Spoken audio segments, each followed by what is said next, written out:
Welcome dear students, कैसे हैं आप लोग। स्वागत है आपका शिक्षार्थ इंडिया के यूट्यूब चैनल पे। मेरा नाम है अखिलेश शर्मा और अभी हाल फिलहाल 13 तारीख को इसी गए संडे को नीट 2020 का एग्जाम हुआ है। हम उसी नीट 2020 के फिजिक्स सेक्शन के बारे में यहाँ पे बात करेंगे।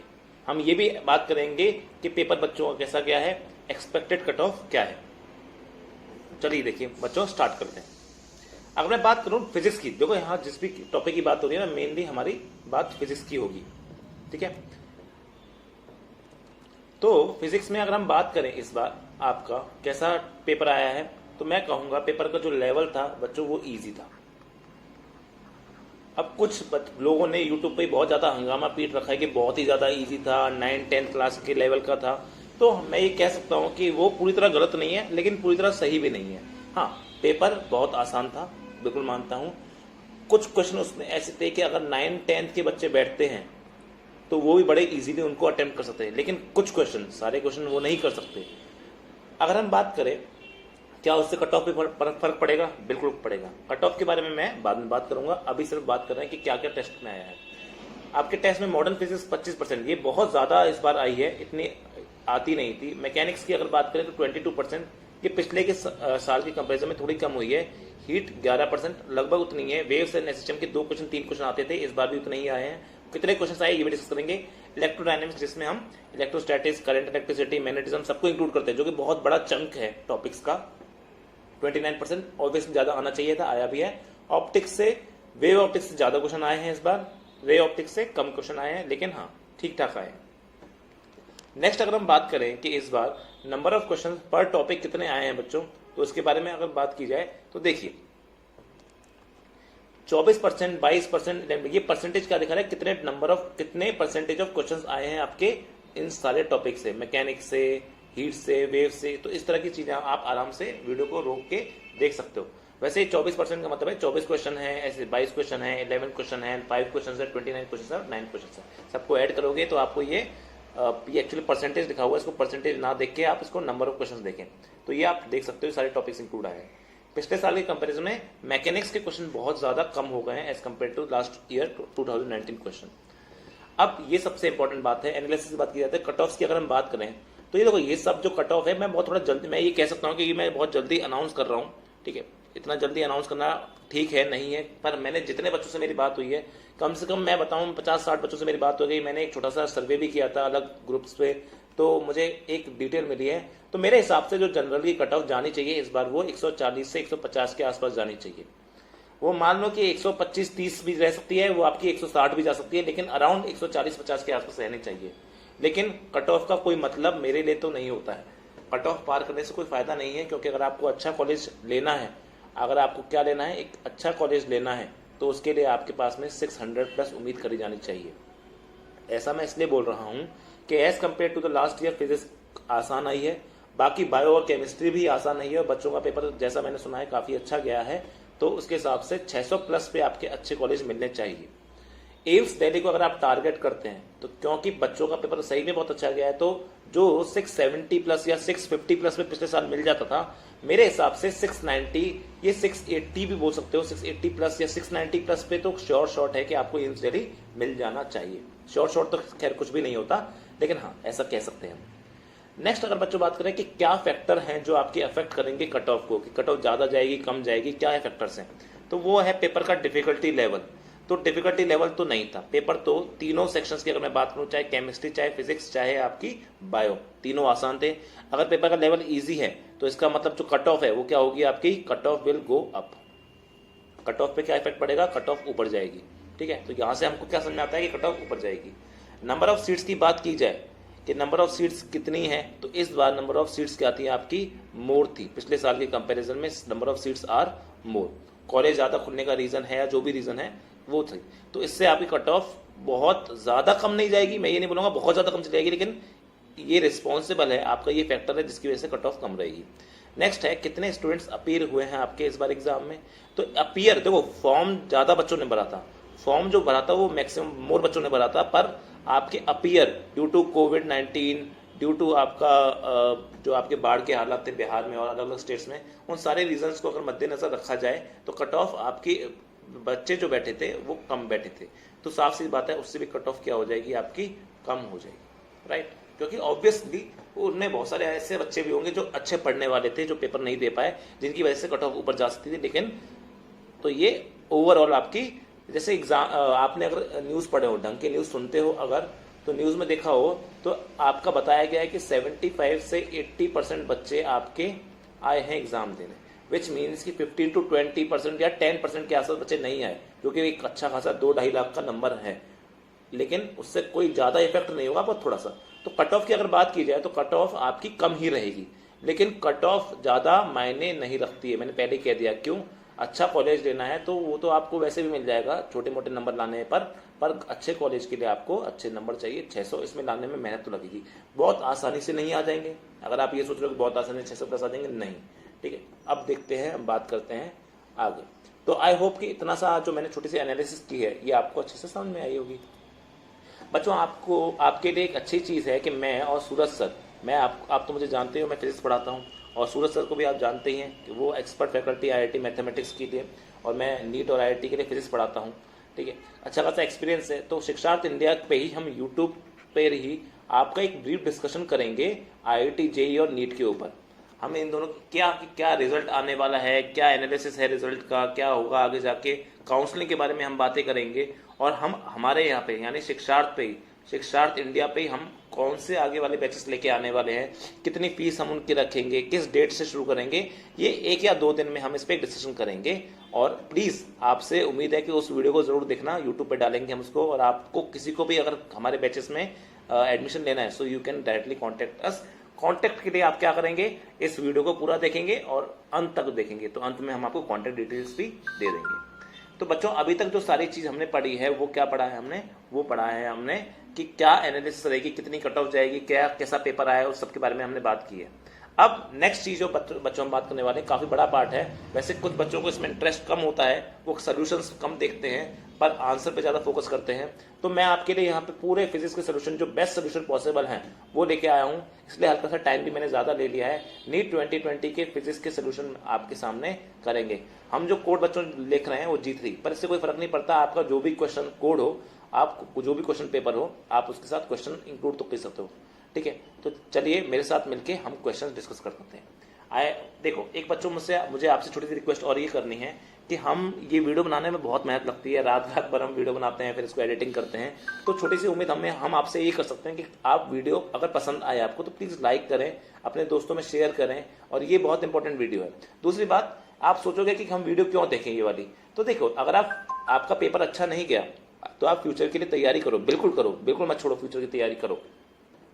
और फ्यूचर की तैयारी करते वक्त आपको ये पेपर का सोल्यूशन बहुत हेल्प करेंगे, क्योंकि इसमें मैं आपको बहुत सारी चीज़ें ऐसे बताऊंगा जो शायद आपको पता नहीं थी इस साल, और वो आपके क्वेश्चन गलत होने का रीज़न भी बन सकता था इस साल, ठीक है। अगर आप तैयारी कर चुके हो, आपके नंबर अच्छे आ रहे हैं, तो भी आप देखो यहाँ पे, क्योंकि फ्यूचर में आप अगर टीचिंग ऑप्ट करना चाहते हो या ट्यूशन पढ़ाना चाहते हो या कुछ भी ऐसा करना चाहते हो, तो आपको इसके सोल्यूशन हेल्प आउट करेंगे। So let's begin with the paper. G3 हमारे पास सेक्शन है, ठीक है। अब अगर इसकी बात करें तो ये आपके सामने पेपर आया होगा 720 मार्क्स, इसको आपने पढ़ ही लिया होगा। वैसे पढ़ते बहुत कम बच्चे हैं, क्योंकि सारा का सारा पैटर्न तो पहले से आप सबको पता होता ही है। अब नेक्स्ट आप बात करते हो क्वेश्चन नंबर 91 से। 91 से स्टार्ट है, इसलिए 91 बोल रहा हूँ यहाँ पे, उसे स्टार्ट करते हैं। तो देखेंगे बच्चों, क्वेश्चन है आपका, the phase difference between displacement and acceleration of a particle in a simple harmonic motion is. बहुत इजी क्वेश्चन। मैं आपको साथ साथ में ये भी बताऊंगा क्वेश्चन इजी है, मीडियम है या हार्ड है, तो मैं इसको इजी क्वेश्चन बोलूंगा। अगर आपने SHM चैप्टर पढ़ भी लिया, ठीक है, मैं 2 बच्चों में कंपैरिजन करूंगा। मैं यहाँ पे NCERT का नाम लूंगा बीच में कि ये अगर NCERT आपने पढ़ी है, और दूसरी बात है कि मैं अगर कोचिंग की बात करूंगा, अगर आपने कोचिंग ली है। पहली बात तो अगर आपको सिलेक्ट होना है तो coaching is a must. Coaching के बिना सिलेक्ट हो सकते हो, बहुत अच्छे नंबर लाना मुश्किल है। 650 के नंबर ऊपर लाना आप बिना कोचिंग के पॉसिबल नहीं है, आपको अच्छी कोचिंग करनी ही पड़ेगी। तो NCERT में बोलूंगा तो ऑटोमेटिकली वो इजी हो जाएगा, मतलब NCERT से उठाया हुआ क्वेश्चन है। तो ये जो क्वेश्चन है ये NCERT से सीधा सीधा उठाया हुआ है, और इसमें कोई ऐसा NCERT नहीं है। अगर आपने SHM बस पढ़ भी लिया होगा ना कि क्या होता है, तो आप आंसर कर सकते हो। तो डिस्प्ले, मैंने सोल्यूशन को फुल सोल्यूशन दे रखे हैं जो डिटेल सोल्यूशन हो सकते हैं। क्या हो जाएगा, अगर डिस्प्लेसमेंट क्या है, x is equal to a sin omega t plus five, velocity क्या होता है, dx बाई dt होता है, डिफरेंशिएट कर दोगे तो क्या आ जाएगा, a omega cos omega t plus five. Acceleration क्या होता है, dv बाई dt या d square x by dt square.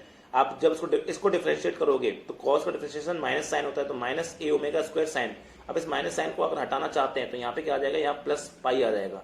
यानी अब इस वाली इसको देखो और इसको देखो तो साफ साफ आप देख सकते हो कि इन दोनों के बीच में एंगल में क्या फर्क आ रहा है, पाई का। यानी आपका दोनों के बीच में डिफरेंस कितना होता है, डिस्प्लेसमेंट और एक्सीलरेशन के बीच में, वो है आपका pi. So answer will be 4। वही आपका आंसर दे रखा है। बहुत इजी क्वेश्चन की कैटेगरी है। चलिए अब हम थोड़ा स्पीड बढ़ाएंगे क्योंकि ये तो स्टार्टिंग क्वेश्चन है। नेक्स्ट क्वेश्चन देखते हैं। नेक्स्ट क्वेश्चन की कैटेगरी अगर मैं बताऊं कि अगर आप बोलना चाहते हैं कि सर क्या कैटेगरी होगी, तो मैं इसको भी बच्चों इजी कैटेगरी में रखूंगा। अगर आपने ये क्वेश्चन भी एनसीईआरटी से है, सीधे ये फॉर्मूला लगाना है, B is equal to mu naught N I. अब mu naught N I formula दोनों में लगता है, फाइनाइट में भी लगता है आपका, फाइनाइट सोलेनोइड में भी, और आपके इनफाइनाइट सोलेनोइड में इसमें भी लगता है फॉर्मूला। बस फर्क क्या है, इनफाइनाइट में एन आपका सिंपल एन जो होता है वो आपको दिया होता है, पर इसमें जो आपका फाइनाइट, यहाँ पे अगर पता लगाएंगे फाइनाइट है कि इनफाइनाइट है तो आपको लेंथ दे रखी है, इसका मतलब ये फाइनाइट है। तो बस एन क्या होता है, number of turns per unit length, यानी एन अपॉन एल, ये आपको निकालना पड़ेगा। तो ये B is equal to mu naught N I by L. बस अब तो वैल्यू उठा के रखनी है। देखो कैलकुलेशन भी बच्चों बहुत ज्यादा इंपॉर्टेंट है, क्योंकि साफ साफ आप देख रहे हो कि कैलकुलेशन यहाँ पे दे रखी है, तो कैलकुलेशन जल्दी जल्दी करना आना चाहिए।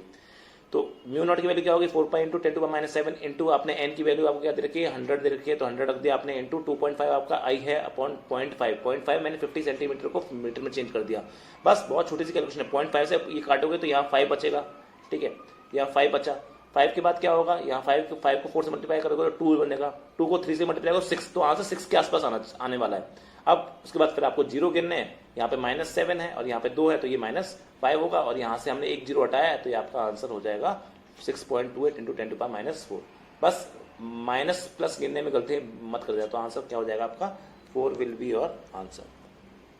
चलिए बच्चों, ये बहुत ईजी क्वेश्चन, मतलब मजाक कर दिया उन्होंने। न्यूटन्स लॉज ऑफ मोशन से क्वेश्चन है, और ये क्वेश्चन हर जगह पढ़ाया जाता है। एनसीईआरटी में ये क्वेश्चन भले ही आपको नहीं मिलेगा, लेकिन अगर आपने कोचिंग करी है तो वहां ये क्वेश्चन 100% कराया गया होगा। दो तरीके से कराया गया होगा कि एफबीडी बना के करो सवाल, थोड़ा लंबा तरीका है। जो छोटा तरीका क्या है, सिस्टम मान के सवाल कर लो। सिस्टम मान के क्या होता है, acceleration is equal to F net by net mass. तो एफ नेट बाय आपका एक का क्या होगा, ऐसे हो गया ना, यहाँ पे 6g लगेगा और यहाँ पे क्या लगेगा, यहाँ 4g लगेगा, और क्योंकि दोनों एक दूसरे के अपोजिट हैं तो दोनों एक दूसरे में घट जाएंगे, 6g minus 4g upon total mass. तो सिंपल आंसर आ जाएगा आपका g/5, आंसर विल बी 2। बहुत ईजी क्वेश्चन, बहुत ईजी क्वेश्चन। नेक्स्ट क्वेश्चन पे अगर हम बात करें बच्चों, तो देखिए द रेशियो, ये मैं क्वेश्चन बोलूंगा, इसको मैं हार्ड कैटेगरी में रखूंगा। इसके दो रीजन है, वैसे तो मुझे मीडियम कैटेगरी में रखना चाहिए इस क्वेश्चन, पर इसको मैं हार्ड कैटेगरी में इसलिए रखूंगा बिकॉज अब सुनो, आप समझ लोगे। The ratio of contributions made by electric field and magnetic field components to the intensity. अब बच्चे गलती क्या करते हैं, वो आपका निकाल लेते हैं कि आपको क्या बोल रखा है सवाल में, ये बोल रखा है electric field by magnetic field बोला है, जिसको वो सी बोल देते हैं। ये आपने फॉर्मूला कोचिंग में पढ़ा होगा, ये फॉर्मूला कोचिंग में आपने पढ़ा होगा पक्का, या फिर एनसीईआरटी में भी फॉर्मूला मिल जाएगा आपको। बेसिक फॉर्मूला है, ई बाई बी को आप सी मान लेते हो, पर यहाँ बच्चों आपसे ई बाई और आप ये 4 आंसर मार के आ जाओगे, पर गलती ये है कि 4 आंसर नहीं है। ध्यान दें, आपसे उसने इंटेंसिटी की बात कर रहा है उन दोनों की, कि उनकी इंटेंसिटी, तो इंटेंसिटी के लिए आपको यूबी और यूई निकालना पड़ेगा। ये आपको कोचिंग में पढ़ाया गया होगा, आप कोचिंग में पढ़ाया तो भी कर पाओगे।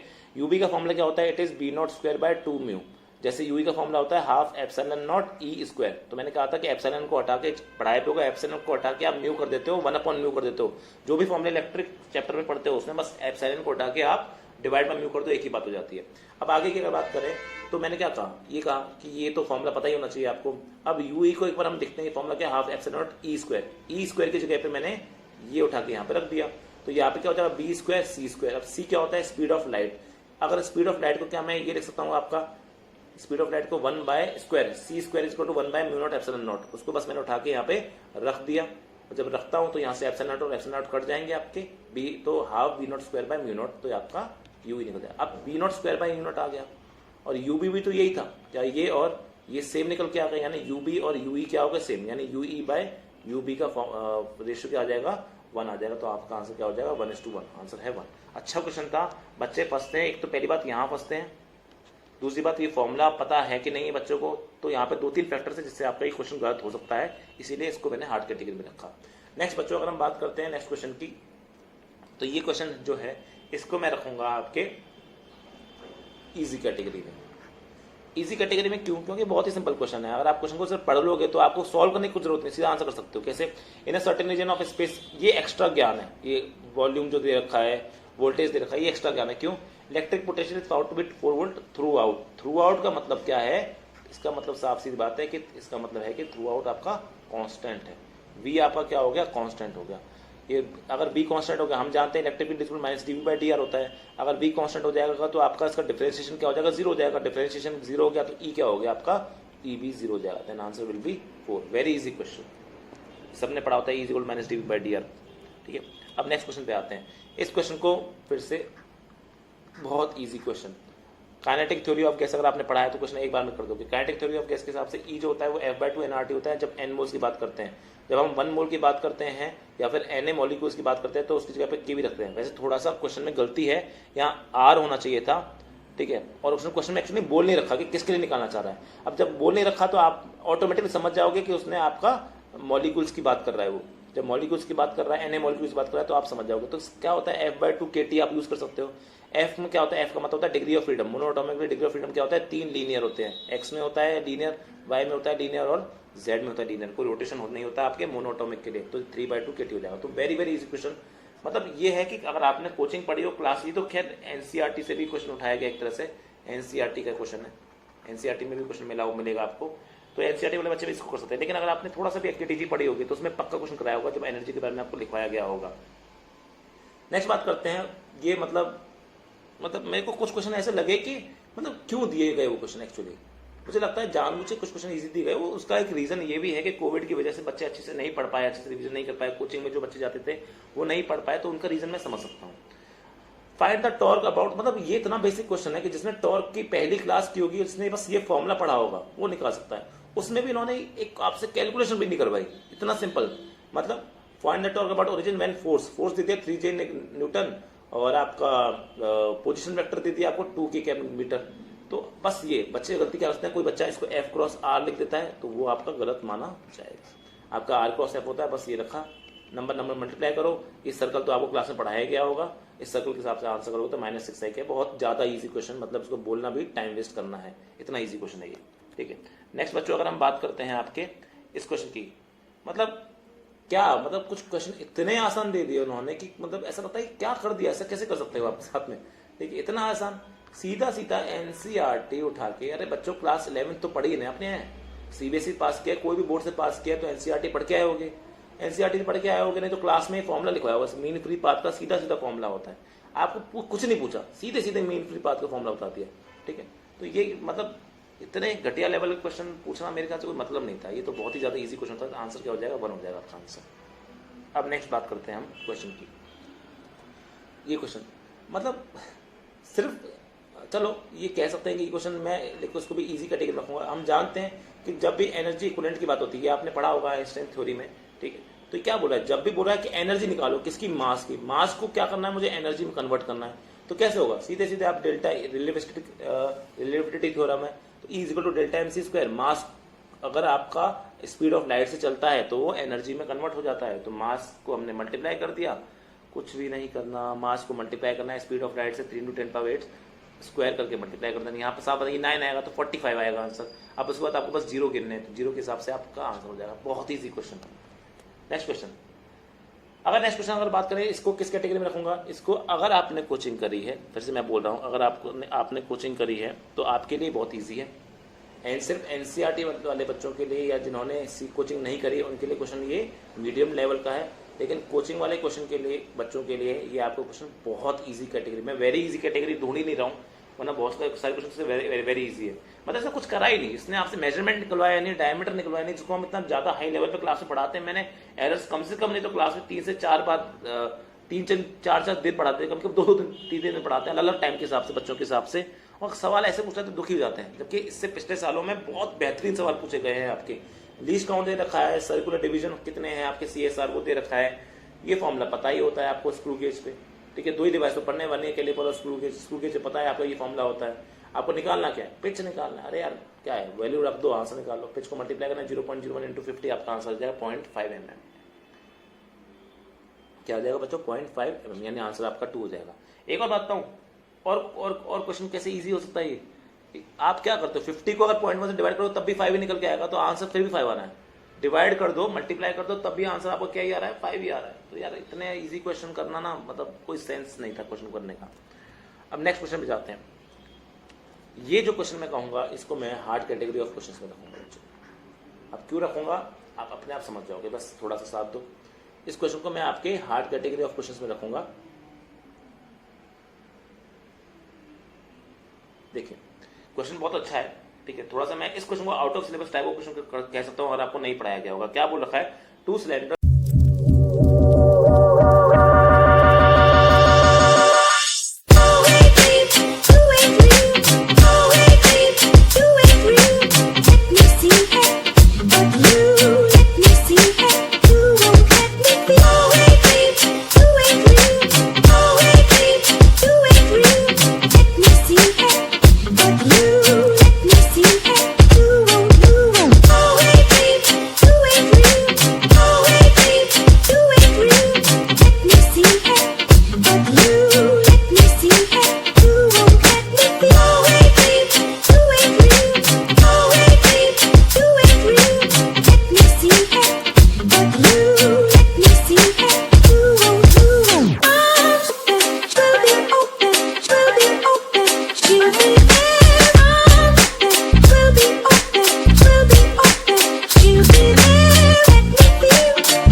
सो बच्चों इसी के साथ हमने आपके पूरे 35 क्वेश्चंस हैं वो फिजिक्स के ख़त्म कर लिए हैं।